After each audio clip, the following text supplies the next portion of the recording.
ISKCON Patna के तरफ से हार्दिक स्वागत है। जितने भी प्रेस के लोग हैं,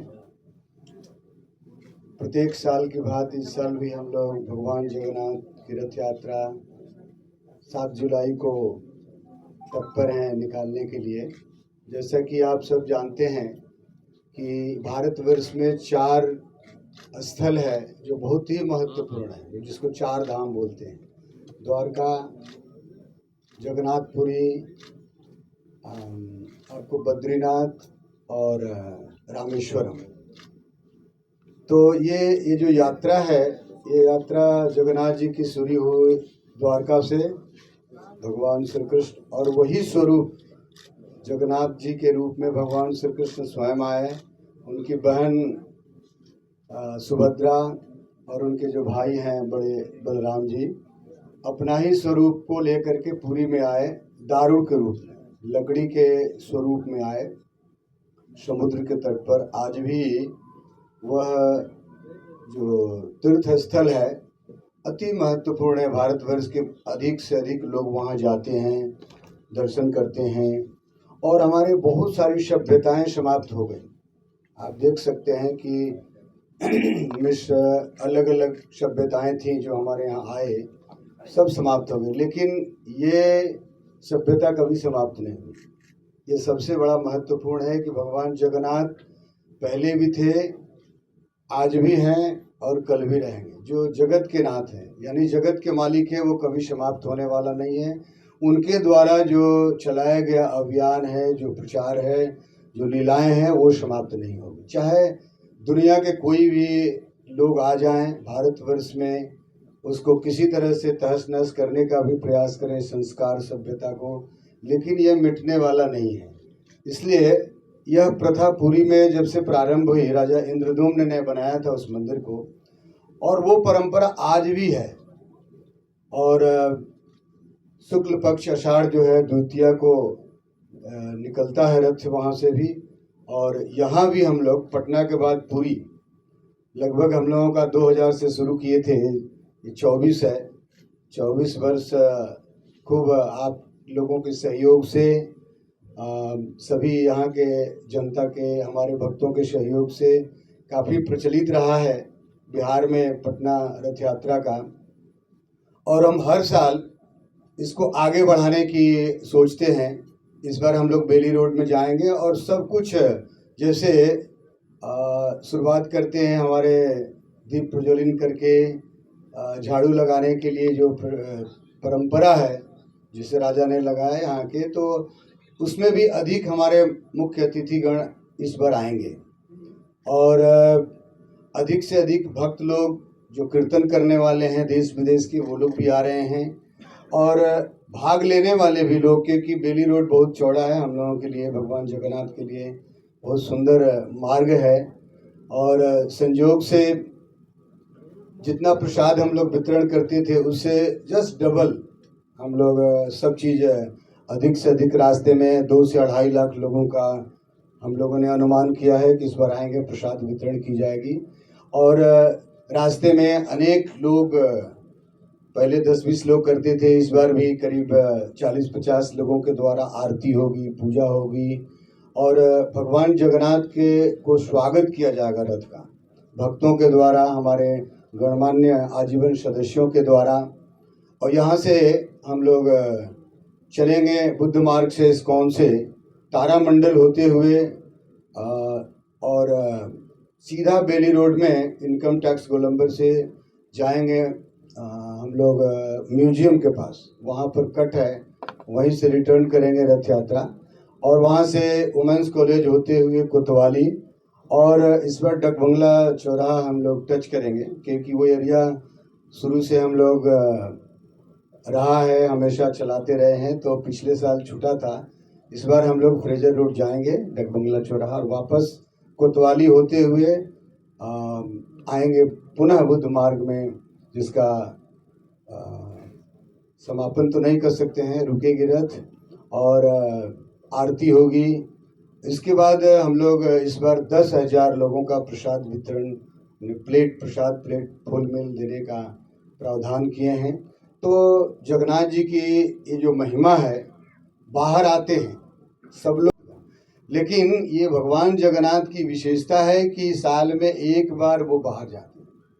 उनका उद्देश्य यही है कि वो बाहर जा कर के लोगों को कृपा बरसाते हैं, दर्शन देते हैं। बहुत सारे लोग नहीं आ पाते हैं, तो भगवान स्वयं आकर के, ऐसे दुनिया में कोई भी भगवान या व्यक्तित्व नहीं है जो जा कर के लोगों को आशीर्वाद दे, कृपा अपनी दे। और उनकी आंखें देखते होंगे बिल्कुल खुली रहती है, कभी बंद नहीं होती। यानी उनकी कृपा दृष्टि सदैव हम सब जनता वासियों पर, हम सब पटना वासियों पर बरसती रहती है। इसी कारण से हम लोग ये इस्कॉन अंतर्राष्ट्रीय श्री कृष्ण भावनामृत संघ बिहार का गौरव वैदिक संस्कार केंद्र के द्वारा ये शुरू से रहा कि भगवान जगन्नाथ की भी कृपा सब लोगों पर बनी रहे। और इसी श्रृंखला में हम लोग काफ़ी सिक्योरिटी की भी अरेंजमेंट की गई है। बिहार सरकार से सारे लोगों से परमिशन लिया गया, प्लस यहाँ के हमारे जो प्राइवेट सिक्योरिटी है वो लोग भी रहेंगे। और आप सबों से भी हमारा अनुरोध रहेगा कि आप सब जिस तरह से हर साल आगे बढ़ाते हैं, जन जन में ये लोगों को पता चले कि भगवान जगन्नाथ बाहर आ रहे हैं दर्शन देने के लिए, तो अधिक से अधिक लोग आएँ। रथ खींचने का इसमें सबसे बड़ा महत्व है। भगवान जगन्नाथ का जो एक बार रथ खींचता है उसको कहते हैं 3 लोक का मालिक हो जाता है, पुनर्जन्म नहीं होता है। जो प्रसाद खाता है, कीर्तन करता है, जो रास्ते में दर्शन करता है, वो निश्चित रूप से भगवत प्राप्ति होता है उसकी, चाहे जैसे हो। उसके लिए और भी प्रक्रियाएं हैं, लेकिन भगवान जगन्नाथ की ये कृपा हमेशा रहती है। और इस साल विशेष करके हम लोग, क्योंकि ये बहुत साधारण चीज़ नहीं है, जो प्रलय के बाद भी रहता है। हम लोग सोचते हैं प्रलय में सब खत्म हो जाता है, और ब्रह्मा जी का जैसे 4 युग है, ज़्यादा भाषण नहीं दूंगा आप लोगों को। 4 युग में सतयुग, द्वापर, त्रेता और कलियुग, तो 4,32,000 वर्ष कलियुग का है, और उसको जस्ट डबल करेंगे तो 8,64,000 हो जाएगा द्वापर का, और 4,32,000 और जोड़ेंगे तो त्रेता होगा, और 4,32,000 और जोड़ेंगे तो क्या होगा, सतयुग हो जाएगा। ये ऐसे चतुर्युग बोलते हैं। 1,000 वर्ष जब बीतता है तो ब्रह्मा जी का एक दिन होता है, और दूसरा अगर चतुर्युगी 1,000 वर्ष जाता है तो एक रात होती है। ब्रह्मा जी की आयु है 100 वर्ष, तो गणना आप कर सकते हैं कितनी है। फिर भी ब्रह्मा जी के द्वारा जो स्थापित किए गए, ये अभी भी है, पहले भी था और बाद में भी रहेगा। तो भगवान जगन्नाथ की असीम कृपा है, जगत के मालिक हैं, और उनकी सेवा में हम सब मिल करके इसको जन जन पर आज इस्कॉन पूरे दुनिया में भगवान जगन्नाथ की कृपा को ले गया। और आज 7 तारीख को पूरे दुनिया में आपको दिखेंगे भगवान जगन्नाथ, देश विदेश के हर गलियों में। और विशेषकर हम लोग यहाँ पटना के बुद्ध मार्ग से निकाल करके पटना के गलियों में घूमेंगे। हरे कृष्णा। रथ कितने हाइट की होगी, क्या कुछ होगी रथ की? तो वही है हाइट, जो हम लोग 16 फीट रहता है। 16 फीट के बाद जो हाइड्रोलिक से 40 फीट जाते हैं, और ब्रेक, हाइड्रोलिक ब्रेक रहते हैं लोगों की सुरक्षा के लिए, ताकि जहाँ भी चाहें, जो तार नीचे है उस पर हम लोग आगे बढ़ सकें। और यहाँ के प्रशासन बहुत ही धन्यवाद देना चाहता हूँ।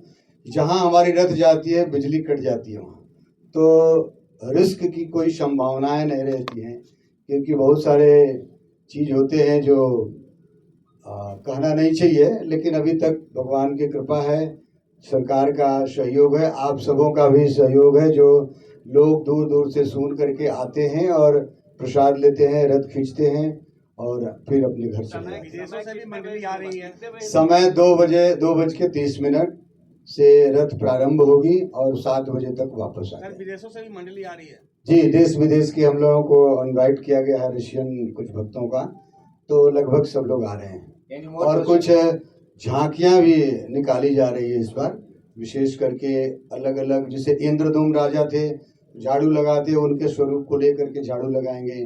कुछ राधा कृष्ण की लीला, कुछ अलग अलग लीलाएं। हमारे कुछ विद्यार्थी हैं, उनके द्वारा की जाएगी। प्रिंट मीडिया के कोई जो साथी हैं अगर वो अलग से रूप से बात करें।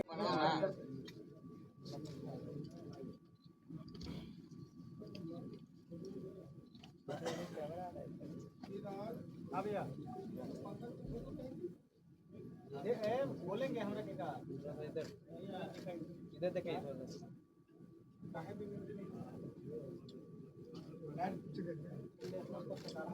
हरे कृष्ण। तरफ से आप लोगों का हार्दिक अभिनंदन है, स्वागत है। जैसा कि पता है कि आज हर साल के बाद इस साल भी इस्कॉन पटना भगवान जगन्नाथ की रथ यात्रा 7 जुलाई को आयोजित कर रही है। तो इसी के उपलक्ष्य में आज हमने संवाददाता सम्मेलन आयोजित किया है, प्रेस कॉन्फ्रेंस आयोजित किया है। और हमारे साथ हमारे इस्कॉन के president his grace Krishna Kumar Das ji हैं, जो आपको विस्तृत पढ़ना रथ यात्रा मार्ग, रथ यात्रा की तैयारी, रथ यात्रा का कहाँ से आयोजन होगा, मुख्य आकर्षण क्या होगा, ये सब विस्तृत जानकारी देंगे। और आप लोगों से एक मेरा पर्सनल रिक्वेस्ट भी है इस्कॉन की तरफ से कि आप लोग जस्ट प्रेस वार्ता के बाद इसी बिल्डिंग के फर्स्ट फ्लोर पे आप लोगों के लिए हमने महाप्रसाद का आयोजन किया है, तो कृपया आप लोग महाप्रसाद लेके ही जाएंगे। हरे कृष्णा।